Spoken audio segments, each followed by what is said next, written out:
Dans cette vidéo, je vais vous expliquer pourquoi être trop prudent dans votre stratégie de netlinking peut nuire à vos résultats. C'est vrai qu'on entend souvent qu'il faut s'adapter à la stratégie des concurrents lorsqu'on veut se positionner sur un certain mot-clé. Imaginons que vous analysez un mot-clé où tous vos concurrents ont entre 0 et 10 backlinks. La manière commune de faire, c'est de se dire, OK, si mes concurrents ils ont ça, je vais faire à peu près comme eux. Et ça sera une stratégie qui me permettra d'obtenir des résultats ou en tout cas d'être safe. Et en tout cas, je ne sais pas si c'est la vôtre, mais ça a été la mienne pendant plusieurs années. Parce que c'est une stratégie qui, du fait de s'adapter à la concurrence, c'est une stratégie qui peut fonctionner, sauf quand on arrive dans des domaines qui sont un peu plus concurrentiels, des mots-clés en tout cas qui sont un peu plus concurrentiels. Et donc moi, comme une fois, je vais vous raconter un peu l'histoire. Donc j'étais je bossais en agence et je devais me positionner sur un mot-clé. On va prendre, alors c'était pas ça, mais pour l'exemple, on va prendre donc l'univers de la maison, par exemple rénovation maison. Et donc avec l'agence avec qui je bossais, avec l'équipe interne de la société, il y avait un cocon qui avait été pensé afin de couvrir toutes les requêtes possibles, mais quoi, toutes les requêtes, toutes les questions que pouvaient se poser les utilisateurs. Ensuite, on avait appliqué un maillage interne entre guillemets intelligent, c'est-à-dire des liens logiques pour une personne, un être humain qui lit les articles, mais aussi des liens où les scores de transmission de jus étaient les plus importants. Et on avait optimisé le tout avec un outil de maillage interne. Et on avait déjà eu des bons résultats. Et ensuite, moi, j'étais arrivé en appliquant le netlinking sur les top pages, donc vraiment les pages qui devaient se positionner sur ça, sur le mot-clé, on va dire rénovation maison. Et le but, en fait, c'est que je m'étais dit, voilà, si les concurrents, ils ont à peu près 10, une dizaine de backlinks, ben, je vais monter à 10-15 et l'histoire est terminée. Sauf que j'ai acheté des backlinks, donc là, c'était à l'époque, en plus, on était parti, on avait du budget pour ce client, on était parti sur des gros liens. Donc, c'était pas 10 petits liens, c'était vraiment 10 gros liens. Donc, on fait ça, on monte dans le top 3, troisième, et en fait, on s'est arrêté là. Et en fait, j'étais totalement bloqué parce que d'un côté, j'étais vraiment bloqué dans ce qu'on appelait la peur de tomber en anomalie statistique, c'est-à-dire faire vraiment trop par rapport aux concurrents et donc risquer une pénalité. À la limite, c'est pour moi, c'est un site d'affiliation, c'est un site de thèse, je m'en fous, mais là, c'est un site client. Pour moi, il y a zéro risque en fait. Et donc vraiment, je suis beaucoup resté bloqué sur ça. Et d'ailleurs, par rapport à ce client, alors après, il y a eu des changements de priorité. Au niveau des prestations à mettre en avant. Mais en tout cas, j'étais resté bloqué à la troisième page, à la troisième place, et je n'étais jamais monté premier. Ensuite, j'ai continué à bosser, mais c'était quand même des mots-clés qui étaient très concurrentiels et je n'ai pas pu me confronter une autre fois à cette situation pendant un moment. Sauf que un jour, euh, donc ouais, ça du coup, je suis allé trop vite, j'ai déjà fait. Sauf que un jour, donc, je suis retombé sur un univers qui était concurrentiel, en tout cas des mots-clés qui étaient concurrentiels, et donc c'était dans l'univers de l'automobile.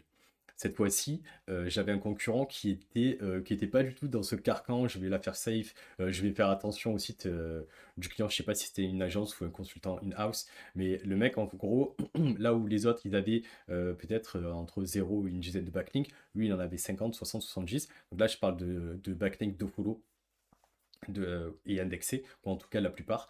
Et donc voilà, il était ultra agressif, il était là depuis un moment, et il n'y avait aucun problème en fait avec sa stratégie. J'ai vraiment regardé la timeline, etc.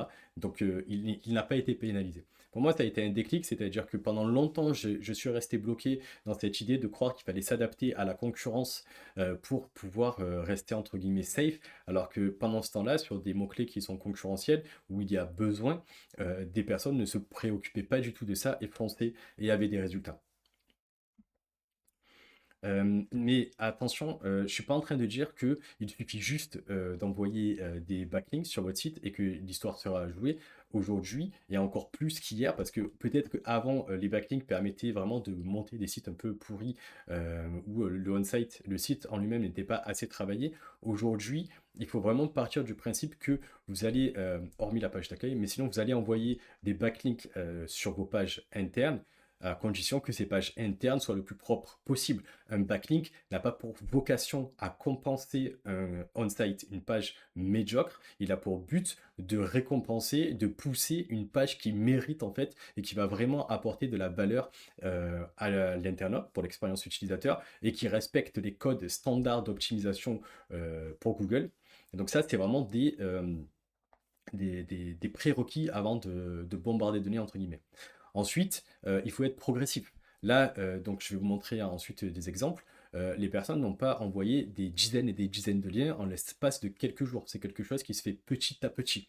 Et de toute façon, au-delà du fait que par rapport à Google, ça va être un signal positif, négatif si on en envoie trop, c'est aussi une question de budget.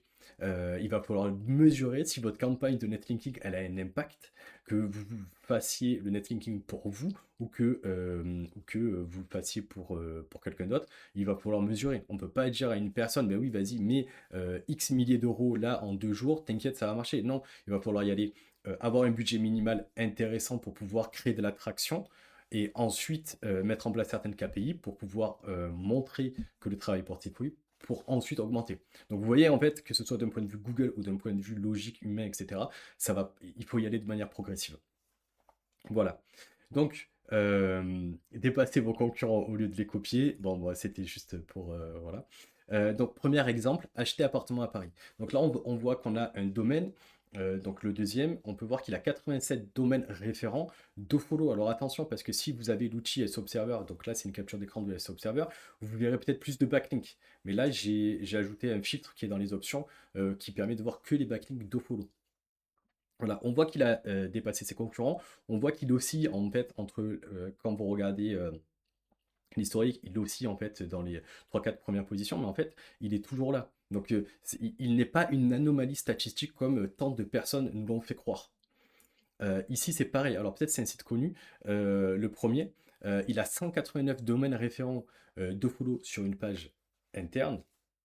Là où ses concurrents, et d'ailleurs il a des très gros concurrents, en ont moins d'une cinquantaine, voire certains en ont zéro. Donc encore une fois, je ne suis pas en train de dire faites un maximum de backlinks, allez-y bombarder, mais d'un autre côté, je veux dire aussi, je veux un peu casser cette croyance de il faut s'adapter à la concurrence. En fait, on va souvent regarder ce qu'ont fait les concurrents juste pour se dire ok, en fait là, il va peut-être falloir mettre beaucoup de budget parce que tout le monde est à X dizaines ou centaines de liens, mais on va pas se dire ah, les autres ils sont à zéro, donc moi si je mets 10 liens, ouais, c'est bon, je vais ranker. C'est plus comme ça que ça fonctionne. Peut-être que ça fonctionnait comme ça il y a des années, mais aujourd'hui ça fonctionne plus comme ça. Mais encore une fois, il ne faut pas acheter n'importe quoi. Surtout aujourd'hui où le marché de la vente de liens, il y a quand même beaucoup, je ne vais pas dire des arnaques, mais en tout cas des manipulations de métriques qui peuvent induire en erreur votre achat de liens. Ça ne sera pas forcément pénalisable pour votre site. En fait, c'est surtout pour votre portefeuille ou le portefeuille de votre client. Et donc, il va falloir vraiment porter une attention particulière au site que vous achetez parce que il faut avoir des résultats pour pouvoir continuer le netlinking et voir ses bénéfices dans le temps. Mais dans ce cas-là, pour voir des résultats, il faut être rigoureux dans la sélection des backlinks, surtout quand on décide d'acheter des backlinks qui ont un certain coût.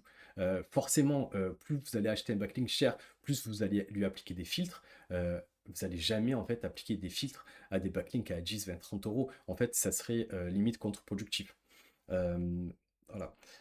Donc là, je vais vous donner trois premiers critères qui vont vous permettre lors de vos achats de backlinks ou si des gens viennent vous prospecter pour vous proposer des backlinks, de préfiltrer et de savoir si ce qu'on vous vend est pertinent par rapport au prix proposé. Alors il y a d'autres critères, mais déjà basez-vous sur ces trois critères. Euh, ils sont rapides, ça demande d'acheter un outil forcément, mais ils sont quand même assez rapides à mettre en place, à analyser, et donc ça peut vous permettre de faire un préfiltrage très intéressant. Le premier, c'est le nombre de domaines référents d'Ofollow. En fait, à ma connaissance, aujourd'hui, il n'y a que l'outil SEO Observer qui permet d'avoir cette donnée.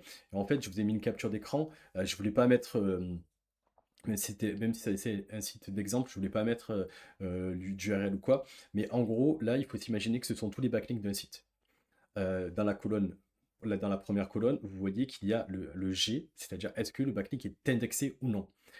Donc là, ceux qui sont comme ça, là, je sais pas si vous voyez ma souris, mais c'est juste que c'était en chargement. Mais sinon, c'est soit rouge, soit vert, et des fois, il y a une autre couleur, mais bon, je rentrerai pas dans les détails. En gros, si c'est vert, c'est indexé, si c'est rouge, c'est pas indexé. Et la deuxième ligne dans la colonne, c'est est-ce que c'est dofollow ou nofollow. Quand c'est vert, c'est nofollow, c'est dofollow. Quand c'est rouge, c'est nofollow. Je sais pas si je viens d'inverser, mais bon, peu importe. Donc, si tout est vert, ça veut dire que votre backlink, il est pris en compte par Google. Mais par contre, quand il y a du rouge, que ce soit dans l'un ou dans l'un ou dans l'autre, ça veut dire qu'il n'est pas pris en compte par Google. Donc, les backlinks, en fait, c'est comme s'ils étaient inexistants. Et donc, plus on a de liens qui ne sont pas pris en compte par Google, moins le site va transmettre de puissance. Parce que je sais qu'aujourd'hui, il y a beaucoup de trafic qui est regardé. On va en parler après. Mais il faut quand même prendre en compte que la puissance d'un lien vient aussi, pour ne pas dire surtout, des backlinks qu'il possède. Bien entendu, il peut avoir des sites médias, etc. Mais là, je vais les mettre de côté.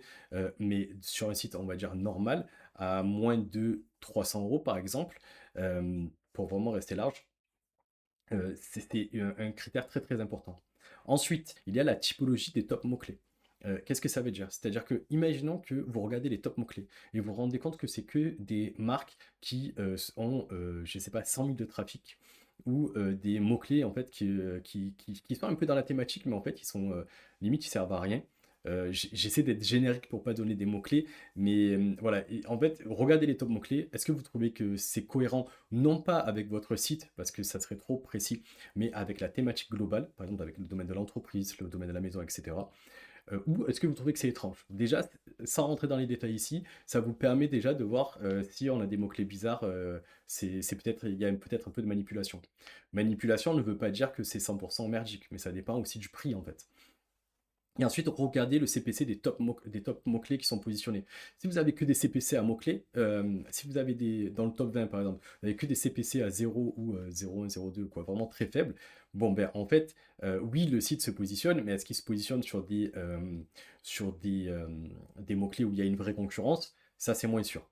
Je dis pas encore une fois que, surtout pour les deux, sur le point 2 et le point 3, qu'il faut absolument proscrire. Mais en fait, le but, c'est de jauger un site et de jauger quel prix on va mettre.